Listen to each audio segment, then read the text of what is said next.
L'objectif aujourd'hui avec les jeunes marins des Sables, c'est de faire des exercices de récupération d'hommes à la mer, de voir la pertinence du port du VFI évidemment, essayer de s'organiser pour réagir correctement à une chute à la mer, et puis de voir un peu tout le genre de situations qui se présentent à eux, c'est-à-dire hommes conscients, inconscients, bonne météo, bonne visibilité, nuit, jour, etc.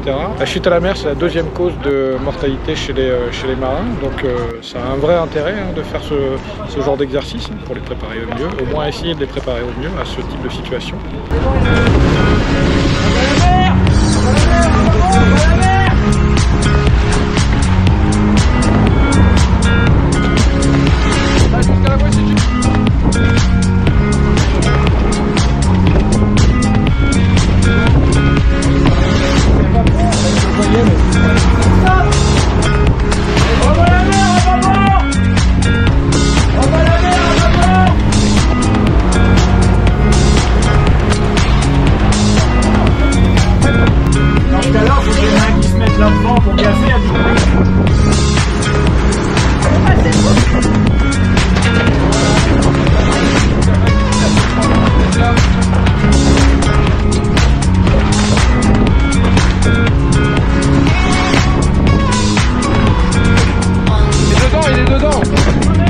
Jérôme Fouchard, responsable pédagogique à l'école des formations maritimes des Sables, et je suis aussi formateur en survie. C'est la première fois qu'on le faisait avec des grandeurs nature, du coup en utilisant les équipements. On montre souvent des vidéos aux élèves sur tout ce qui est perche, tout ce qui est petit radeau. On n'a jamais l'occasion de les utiliser, et les utiliser dans des conditions météorologiques un peu musclées montre que c'est pas facile.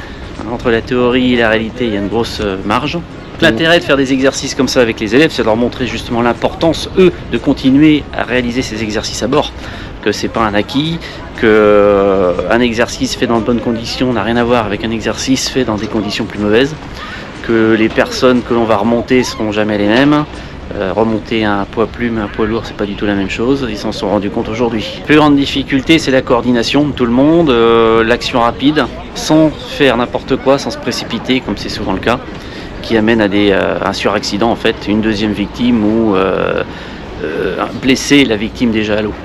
La réussite découle vraiment de l'entraînement, et l'entraînement régulier, et de l'entraînement avec tout l'équipage. Très important, pas que seulement une ou deux personnes du navire. Le plus important quand on tombe à l'eau, c'est de flotter.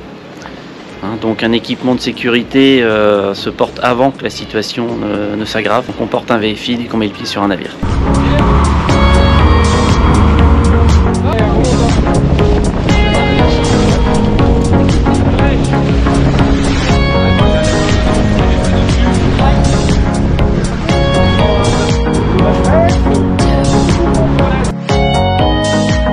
Je m'appelle Cédric Laborde, je suis en formation matelot de pont à l'EFM des Sables d'Olonne. Mon ressenti après avoir sauté à l'eau pendant l'exercice, c'est qu'on se rend vite compte que ça peut vite être compliqué de tomber à l'eau, malgré qu'on soit entouré de professionnels, de la SNSM, tout ça, et c'est pas simple, c'est vraiment pas simple. C'est quelque chose qu'il faut ouvrir à tout le monde, autant à l'école qu'aux professionnels, que même aux plaisanciers.